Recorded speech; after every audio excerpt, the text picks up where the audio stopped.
Hi friends, today is our season finale of Means of Escape. Means of Escape finale. Now, let's do it. It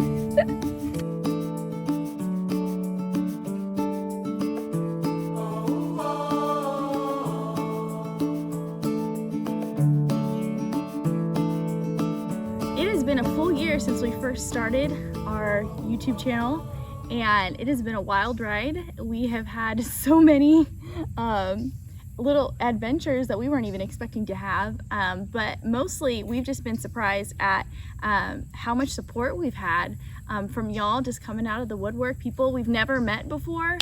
We're just so grateful that you have subscribed, that you have joined us on this journey for escape. And we're not going anywhere. We want to make that clear. We're not ending this vlog, but we do want to take a couple months off so that we can start working on season 2. We're gonna keep filming throughout this time. We'll keep posting as we see things that are worth posting about. With Facebook, we have a Facebook, we have an Instagram, in case you didn't know. But we want to be able to take the time to film some more creative content that you guys deserve. So we're going to take off for a couple months, but then we'll be back shortly after that. So we just wanted to let you guys know what our plans are for the future. And for this episode, we thought we would wrap up this season with a quick Q&A. We asked Facebook and Instagram about questions that you guys may have for us, and we were able to narrow it down to about 10 questions. Ryan, you haven't seen these questions. I have no idea what they are. Well, I wrote them down, so we'll just answer them on the fly. The first question is, how do you get mail if you live mobile? Okay, so what's the website? We live TexasHomeBase.com. Google it. Org. So we live in Texas, obviously. So we looked up. Right. Did you just research? Did you just Google? I think so. Just like mobile, and you can do it in any state. I mean, there's nationwide ones if you're wanting to have basically, so it's like a home base, so that's your address, and there's certain states that are better for nomad home bases than others. Texas is a really good one because there's no state income tax in Texas, so you could be living all about the United States, and if your home address is Texas or one of the states that doesn't have an income tax like that, then that kind of helps you out. I didn't think about that, but Yep. yeah, that makes sense. It's basically what it is. It's a virtual mailbox. So every Friday, like I'll be checking it today, we gave them permission to open our mail, they scan our mail, and then they send it digitally to us. And we can look at it, review it. We have the option to forward it to a P.O. box. We have a P.O. box here for like Amazon packages, and then they can send it to that. They can shred it, or we can download like the PDF of it. Yeah, like if I don't want them to send me they don't need physical copy. Because you give them an allowance for postage if they like $50 for them to forward mail to you. But if I don't want to use that, if a document I could just easily download, then that's a great option. You just keep a file on your computer. So that's what we do. We actually really like it. Yeah. It's like $70 for every 3 months, but you can get it year round for $200, and just the convenience alone. That's specifically the Texas Home Base. Yeah, and there's other ones, like I've heard of Traveling Mailbox. That's another good one, but that one's just worked for us. Just do your research where you're at and just find it. I think honestly, if we move away from RV life, we'll probably still keep that mailbox because it just saves us a lot of time. Yeah. It's really convenient, so I highly recommend that. Okay, number 2. That's a loud bird. What's the best thing about RVing? In your opinion, what's the best thing? Yes. Next question. It's next question. I don't know. It's a lot of fun. It's a lot of fun, and it's very freeing to be able to, you don't have to move around, but just knowing that you can, as long as you keep your RV in, working condition, and being able to, because of that mobility, being able to be in really cool places and live, whether it's for a year or a weekend, but literally taking your house and living in some really, really, really cool, gorgeous places. Whenever Hurricane Laura was last year, I mean, it was coming in, so we just packed up and left for a few days. We parked next to a wildlife safari. Like, it was that was ridiculous crazy. and really fun. That was a lot of fun. Again, with being so mobile, it was funny. Like, when I first told one of my friends that we were talking about buying an RV, I don't know what they thought initially. Like, they were like worried that meant that we were gonna live in like a really, I don't know, ghetto place. Like, I don't know what her idea was of a trailer park. Like, there's a lot of old school connotations about, you know, trailer trash or anything. But I feel like the RV life is really coming back in a much more positive way. Anyway, the tiny home thing kind of helped with that too. Yeah, but I guess to her, she was like worried that we'd be stuck in like a weird ghetto place that was really trashy. And I was like, well, there's a lot of trashier places. There's just a lot of trashy places if you go anywhere. If you pick the wrong neighborhood. Yeah. The good thing is, if we didn't like it, we can leave. Yeah. That's what's crazy. It's like, you know, you're not limited to a weird place, you know. Our first apartment when we moved to Houston, we signed like a 12 or 13 month lease. We didn't know any better. We both I came from tiny little town. You came from less tiny town. I mean, less tiny town, but still, to me it was a big city. But then we moved to Houston, and we both got a wake up call because we had no idea. And we moved in, and like a couple months later, I mean, we literally at 2:00 in the morning are woken up by helicopters with their searchlights on, looking for somebody who stabbed someone at the bus stop down at that corner. I didn't know that was why they were looking for that person. I think so, unless that was one of the other ones. I know somebody. I'm so sorry if you live like this. I encourage you to find another option if you find can. an escape if possible. Please find an escape. What's the worst thing about RVing? The rats. What? No. We don't have rats. Knocking on all the wood. I don't know. I don't have a dishwasher. We're the dishwashers. That's been the hardest because it's time consuming. That's probably my biggest pet peeve, is that having to do all the dishes by ourselves, like without the help of a dishwasher. So that's the hardest thing for me, but that's just being nitpicky. I'm trying to think. I mean, some of the maintenance, but I mean, any house that you buy and live in, I mean, is going to have maintenance to it. Having to keep getting your house inspected and registered every year, maybe. It's like a car, so like a vehicle, so you have to pay for registration every year and get it inspected. I was gonna say, when it's cold outside, I've learned to take my showers in the evening. Oh yeah. Because bright early in the morning, you run out of hot water quick. Because it's like ours is a pretty big hot water tank, and I think it's only like 10 gallons or something like that, 7 or 10 gallons. And that's a pretty good size one. But that's if I'm taking a decent shower. Like, I'm not turning the thing on and off. Like, not an RV shower. Yeah, if I'm taking a normal shower. House showers. How long do you plan on RV travel? So, how long? Like, how long are we gonna be doing the RV life living? I guess long term, our game plan has always been to find land. We've always wanted to buy our own property, be able to build our own house / cabin. We're not sure. Do some kind of homesteading type thing. Homesteading type thing. We don't plan to ever quit RVing. Like, we could do weekend warriors. We don't quit. We never want to give this up. We love this thing. Yeah. If anything, we would keep it on our property, and I would love to use it as a guest house for people who need a place to stay.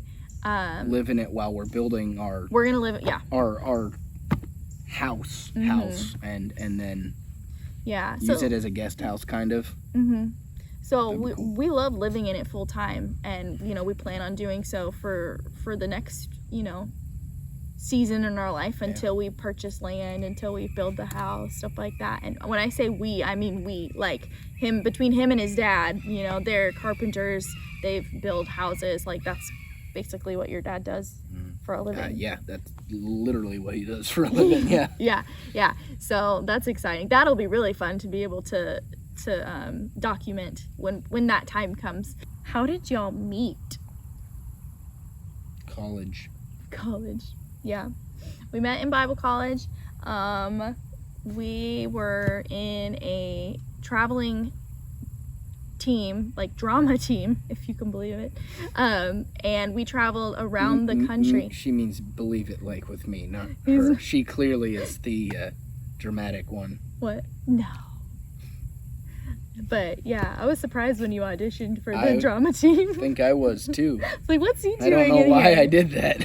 But we both made it, and it was 8 people in a van traveling across the country for like 11 to 13 weeks. 13 weeks, not 13 weeks split up over a year. It was 13 straight weeks. Summer. It was a summer, 13 weeks solid, 8 people in a 12-passenger van pulling a little enclosed trailer. Those were the best weeks of my young life. That was so much fun. Such a blast. The whole point was to go to different church youth camps, serving as camp counselors, as security, as janitors, KP. Yeah, all the fun stuff. But it was so much fun. Yeah. And 8 people in a band, you really get to know everybody, the good, the bad, and the ugly, and that's where we really bonded. And after the tour ended, we were just like, well, let's see if this really works in real life, not in the bubble of the tour. And it worked. It's still working. So that's how we work. And maybe that's why we're so comfortable traveling. Yeah, that living could be mobile. Living in a tight, small space. Just thought of that. Tight, small, like little area, and being mobile and traveling, and it's all coming together. There you go. What do you know about that? Yeah, and why we're not claustrophobic. Yeah. In this tiny space. That's really funny. Yeah, say this is a lot of space compared to a 12-passenger van with you, me, and 6 other people in it. Yeah, that's really funny. I never thought about that either. Light bulb. Okay. How do you keep your RV from freezing up since you live in it? So I guess during the winter. During this last freeze in Texas, we didn't. That was so interesting. Okay, that so was the key to that is propane. Well, I think, and generator. Yes, if you do not have generator. Get a Jenny. Generator is, I think generator and propane is key, both. For electricity. Because what happened was we had plenty of propane, but we don't have a generator. So what happened was the power went out.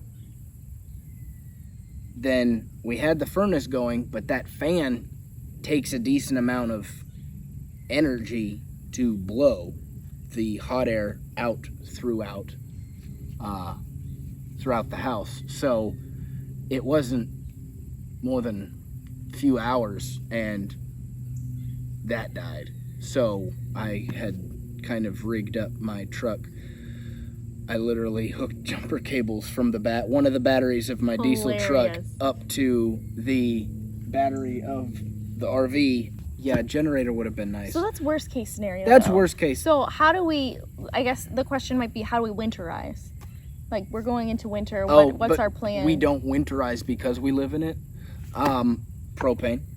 One thing we don't have because we live in the South, but if you're traveling or if you live up north, is having they make heated water hoses. Oh, okay. That because that's the worst part.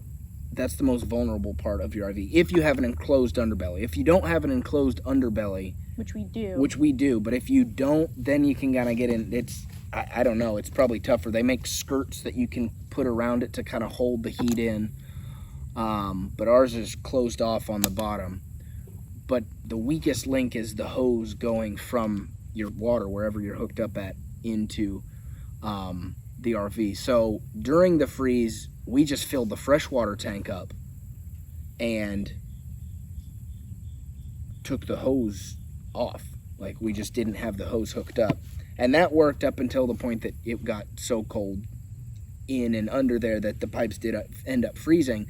But new RVs have PEX pipe, which is like indestructible, and I think that's why I was very impressed. That's why we didn't, because I mean there was probably a day and a half or 2 days solid where it was froze up. We didn't have water, and I just knew that something had busted somewhere for sure, but they didn't. Yeah. But yeah, I think having propane to make sure that you keep stuff warm, assuming you're not in an ice storm, either an enclosed underbelly or like a skirt to go around it, or both if you're somewhere that's really cold. I know people who have done that and put little like heaters actually in the little like under. You have to be careful not to start a fire under your RV, but putting a heater under the RV with that skirt around it to keep it warm, and then either just using your freshwater tank or using one of those heated water hoses. Do you have sewage hookups where you are living, and do you have to tear down and go to a dump station? So we're lucky enough where it's all hookups here, full hookups here. So we don't have to pack up. We don't have to use one of those where like you put your black water into the container, you take the container to a dump station. We have done that in the past. It's an experience, but we're lucky enough where we don't have to do that every single time here. One of these days we'll film how we do our black tank, our gray tank setup, so that'll be season 2, so be looking out for that. Does Ranger ride in the truck when you travel or in the RV? He rides in the truck. Yeah. Because you'd probably freak out if you rode in the RV, because apparently it's like an earthquake. It's like a 4-point-something earthquake. Yeah. In the RV. Technically in the state of Texas, you can ride in your RV when you travel. I don't know if you'd want to, just because I would be terrified. Like, if heaven forbid we get in a car wreck, I'm not gonna feel it coming. Like, something terrible could happen. And I would say and a travel trailer is a lot different than a motorhome. A motorhome, the entire thing is built to be a nice smooth ride, and it's just kind of moving with the road. That's not built for that. It's just a trailer. So like, it's made built for turbulence. Yeah, all it's made to do is absorb the thing, but they don't care how rough it is, as long as it absorbs the shock so it doesn't break the trailer. So yeah, probably not ideal. So yeah, I know of some people who keep their pets in the RV when they ride, and that's totally fine. We just prefer to keep him. He keeps us company while we're driving. He had some trouble there when we had the car accident. He didn't want to ride in the truck anymore. So that was an interesting phase. He had to go through some counseling to some dog therapy to get back. Not really, but it wasn't. He's better now. He's a lot better. Actually, it wasn't until I bought the Jeep that he was like, "Oh, this isn't a truck. This is a different vehicle. I can feel comfortable in that." Yeah. And then he was totally fine, and then we could able to transition him back into the truck. Now he's fine back in getting in even it's a different truck, but it's yeah. Just make sure. Just always, again, this goes without saying, make sure your dog goes to the bathroom like before 2-3 times before you go on a big long road trip, because things happen. Do you host family and friends in the RV, and how many people can you fit? So yeah, we do host family and friends several times, actually. Yeah. We've had friends from church come out. We've had family come out. So yes, so to answer both questions, the RV sleeps 10 people. Well, it came originally sleeps 10 people. We've since modified the lofts to be able to use for storage, so now it sleeps 8 people. But still, that's pretty great. Comfortably, actually. And we've had my brother sleep in the pull-out in the living room. We've had my parents sleep in the pull-out in the guest room. Just your brother? Yeah, well, I guess they both... No, Adam came... You're right, Adam did come by himself. That one time. So it's worked him out. And his wife came a couple other times. So yes, we have been able to host people, and it's just so exciting because people have no idea what to expect. I just love hosting. I love it to be able to have people come over, see how we live, see the experience it for themselves, and then draw their own conclusions. Again, with the connotations, like people have this frame of mind when it comes to RV living or living in a trailer, and I love to just break that and just blow their minds a little bit.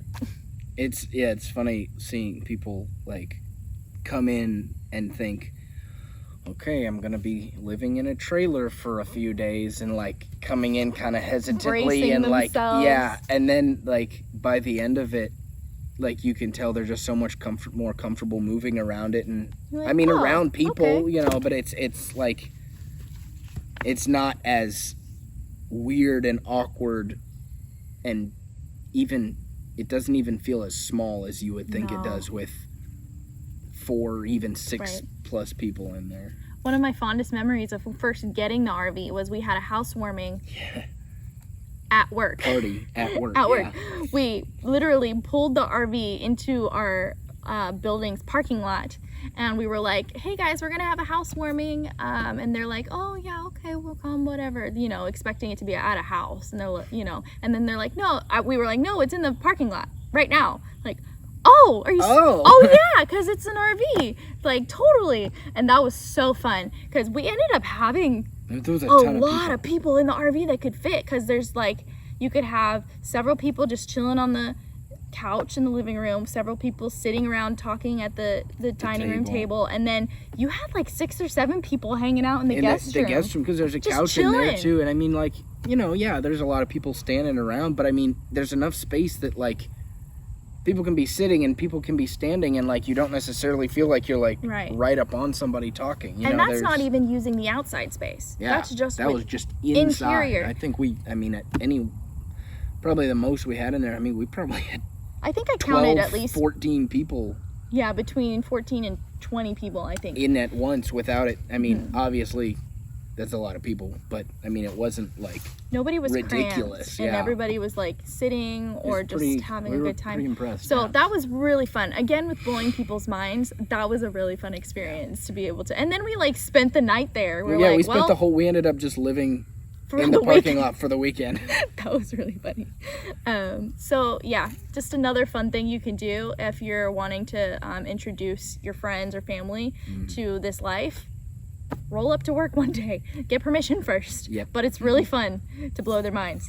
Okay, the last question. Is there anything you wish you knew before buying that you know now? So, is there anything you know now that you wish you knew back when we bought it? Before buying the RV? Mm-hmm. I would say whatever money you're gonna spend on the RV, tack on an extra $1,000 for all the starter things that you're gonna need. Like, nobody really tells you, okay, you need a surge protector. Okay, you need which are not cheap for a good one. No. That's the first thing that comes to mind. What else are we thinking? Hoses. Yeah, all your hoses, all they of don't that. come with those. Gladly. You don't want some. Yeah, I was gonna say, and if they do, you probably should get rid of it and buy your own for sure. I mean, any new place you move into, you've got new stuff. You know, you move from one apartment to another or move into a house. There's always, you know, buying the like, oh, we need this kind of utensil, or we need these appliance or whatever. But it's different, and there's even more with an RV because you've got all those things. Plus, a lot of the things, if you did have them, they're not going to work because they're too big. They don't have the right shape or whatever to use in an RV. So you got to kind of play with that for a bit. And then you've got hoses. You've got both sewer hoses and your water hose. Pads? Yeah, leveling blocks, Oh, that stuff too. wheel chocks. I was going to mention when we first we wrote the man the check. We shook the man's hand. He gave us the keys. We pulled. He left, and it was the very first time we'd ever pulled in our lives. And all RV. The RV. Yeah. We heard thunk thunk thunk thunk thunk thunk thunk thunk thunk thunk. It was Oh. Well, because that's just, we didn't have, what were those? No, that's just because of the. What are they called? That's because of the specific kind of hitch that we've got. It's not just a standard like ball hitch. It's like a sway control hitch. I think it's called figure out what you need. Sway hitch or something like that. Yeah, basically, if you can, find somebody else who has RV'd or does RV, and ask them. Be like, hey, we're thinking of buying an RV, or we're looking at buying this RV. What else do we need? All right, I guess that's all of our questions. Thank you guys so much for just your continued support. Again, we can't thank y'all enough. Your comments, your shares, your subscriptions. We just thank you guys for all of that. It's been a really fun year getting to know y'all and getting to even know ourselves a little bit better through this journey. And then again, we're not planning on going anywhere. We just need to take a couple months so that we can work on season 2. So thank you guys again so much. Feel free to continue to like, comment, subscribe, and please share so that we can keep this going and letting other people know even more about how to escape. So thank you guys so much for watching, and we'll see you next time. Bye.